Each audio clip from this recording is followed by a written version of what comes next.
dhugumatti dhukkuba hagana hin ja'amneetu nama dhaggeeffama. Hedduu rakkisaadha. Sababa bal'aa kana, sababa guddaa kana, sababa diiniinis duniyaanis garuma hundaanuu sila waa hundaanuu rabbiin badhaasee jiru. Garuu walitti dhufuun keenya hedduu rakkisaa tahee faca'insi biyya alattis, biyya keessattis, biyya alagattis, biyya ofii keessattis faca'insi akkanaan irratti argamee hawaasni keenya dhugumatti akkanatti faca'ee alagaan alaatii fi alagaan mana keessaatillee akkanatti nutti taphatuun kuni salphina guddaadha. Rabbi rahmata isaatiin dandeettii isaatiin jabeenya isaatiin Rabbi nu haa dirmatu. Dhugumatti gabaabumatti dhaabni hawaasaaf dhaabbatee waliin hojjechuu hin dandeenye Oromoof ni hojjeta jennee kajeeluu hin qabnu. Dhaabni hawaasaaf waliin dhaabbatee hojjechuu hin dandeenye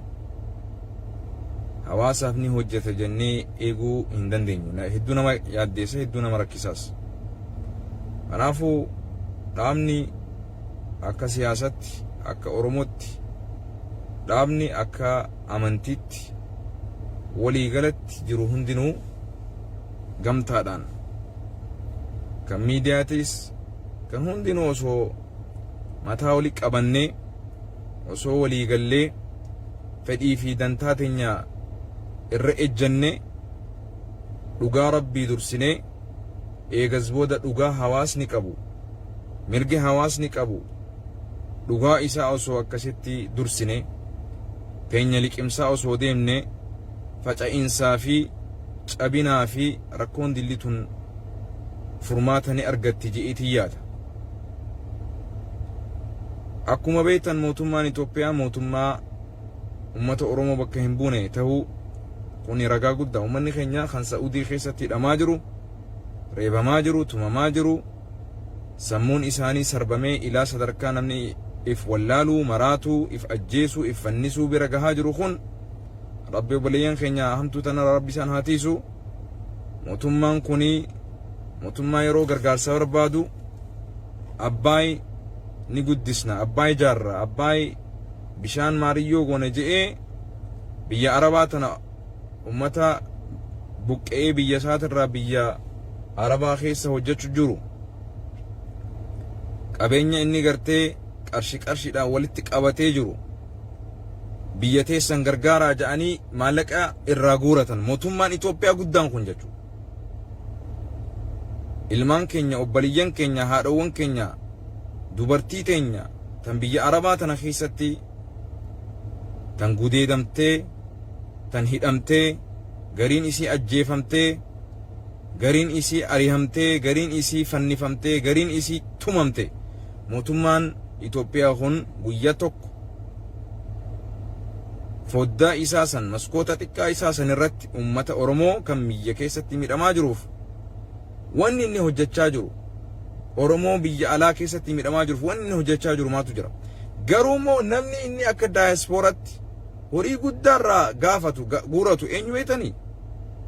Dubartii Oromoo tan biyya Arabaa keessatti hojii osoo hin tuffanne, hojii isiidhaan hin malle, lubbuu isii jijjiiruudhaaf, hawaasa ofiitis gargaaruudhaaf ummata keenya mootummaa qofaa miti, hattaa dhaabni siyaasaa, hattaa miidiyaaleen Oromoon qabu hundinuu yeroo gargaarsa barbaadan keessattuu namni guddaan isin itti xiyyeeffattan dubartii biyya Arabaa ganda namaa hojjettu qabeenya isaaniiti. Miidiyaaleen Islaamaa, miidiyaaleen Kiristaanaa, miidiyaaleen waaqeffataa, miidiyaaleen sabaa sablammoota, miidiyaaleen siyaasaa, miidiyaaleen diinagdee neemedha lakkaa'aminaaf. Miidiyaan dilli kun hundinuu jalqabiinsaa fi hundeessaan hamileen irreen guddaan keessattuu dubartii biyya Arabaati. dubartii biyya Oromoo dubartii Oromoo biyya Arabatti hojjettu tatakkaa ganda isaanitti ulfinaa fi kabajaa fi wayyoomaan malee xiqqeenya akka isiin ganda Arabatti argite kun osoo isiin biyya ofirratti hin argin ganda Arabatti akkasitti if qaqqabdee jiruu ofii jijjiiruuf jiruu biyya isii jijjiiruuf jiruu maatii isii jijjiiruudhaaf qarshi isii wal qabattee ol kaayatteetu gariin warri siyaasaadha warri gariin miidiyaadha gariin warri gartee hatta amantiillee ni barsiisna jedhu kiisha isaaniitirraa maallaqa guuratan gumaacha isaan gaafatan garuu guyyaa isaan rakkatan habba takka sagalee ta'uu fi maaltu isaan dhorke gaafa isin rakkatan namni dura isin lallaba itti lallabdan dubartii Oromoo tan biyya Arabaa ganda namaa sa'aa 24 dhaabbattee hojjettu warrooti manaa yeroo barbaadanitti rafii fi taa'ii fi nyaadhuu fi dhugi ja'anin dhiigni dhaabbataa oleessan irraa maallaqa fuutanii miidiyaadhaan jaarrattan saniin siyaasaa keessan bokkiftan arra yeroo isaan rakkatan maaliif dubbachuu dadhabdan qalama tokkoon afaan Ingiliffaa beetaniin afaan Arabaa beetaniin miidiyaan keessan yeroo ummanni Oromoo biyya Arabatti rakkatu beekumsi keessan Oromoon yeroo ni fi rakkatu biyya Arabaa keessatti hin dalagu hin hojjetu miidiyaan keessan hin hojjetu ni uggurama maali haddii dila kana hunda isin sagalee ta'uuf yoonni dadhabdan ummata keenya dhugaan silaalaa jirti dhugaan nu nyaachaa jirti mootummaa qofatti ija qabuuf miti walitti illee ija qabuu danda'uu keenya ummata keenya dhaabni siyaasaa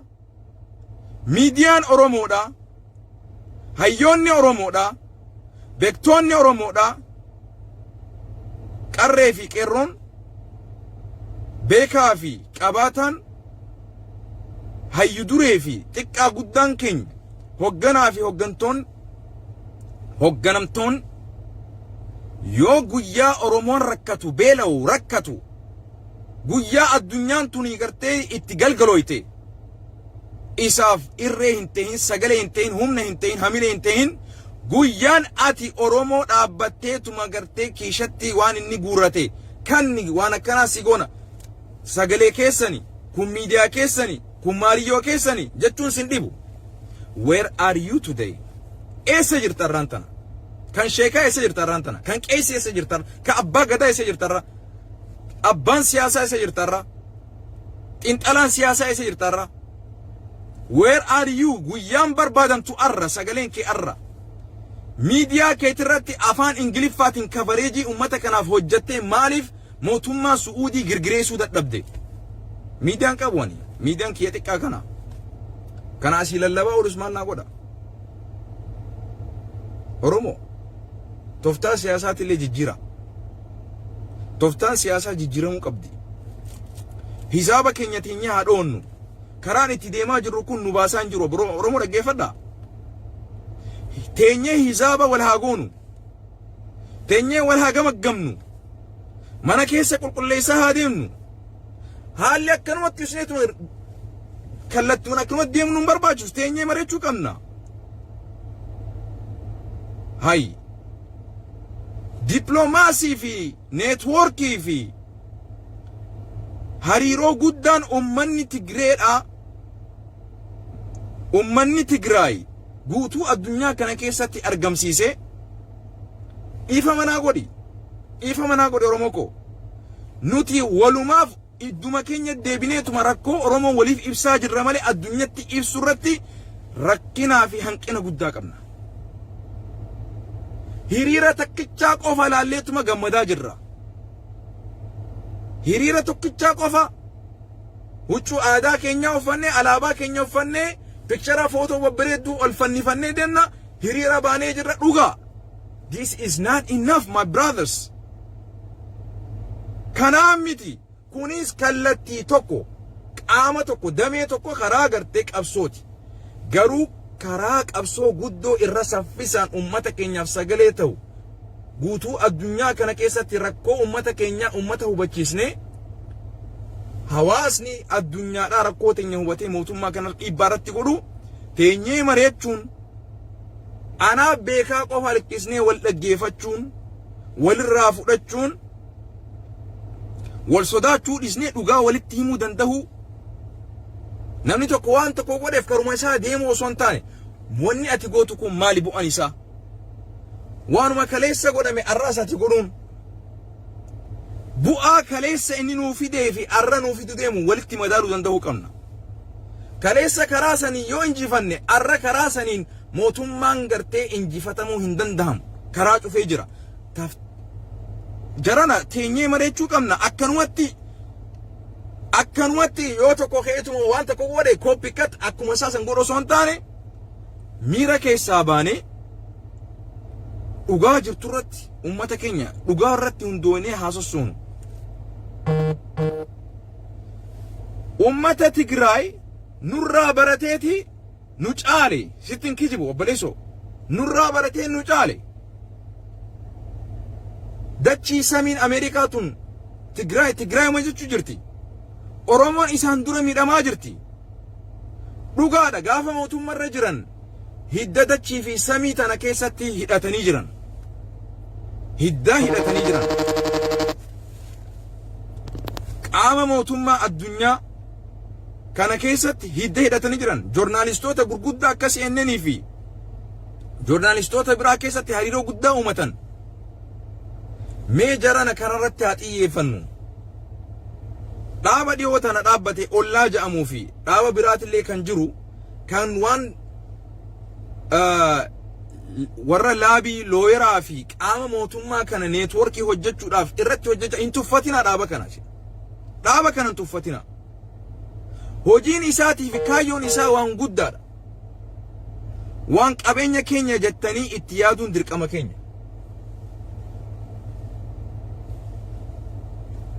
asiina yamaa jiranii bara nin dhufa inshallah kanaafuu jaallawwan koo Midiyan OMNs keelloo Midiyaanis maalirraa hime Oromiyaa OMNs kanneen hundinuu miidiyaaleen Oromoo keelloo Midiyan OMN kanneen miidiyaan qabnu gurguddaan please afaan Ingiliffa irratti hojjedha sagantaa afaan Ingiliffa irratti hojjedha rabbii sodaadhaati afaan Ingiliffaatiin joornaalistii ciccimoo haayiris nu godha rakkoo Oromoo qofatti himaa jirtan toltuu tufaa maashaallah kaleessa sagantaa afaan Oromoo qulqulleessitee samaraayis gootee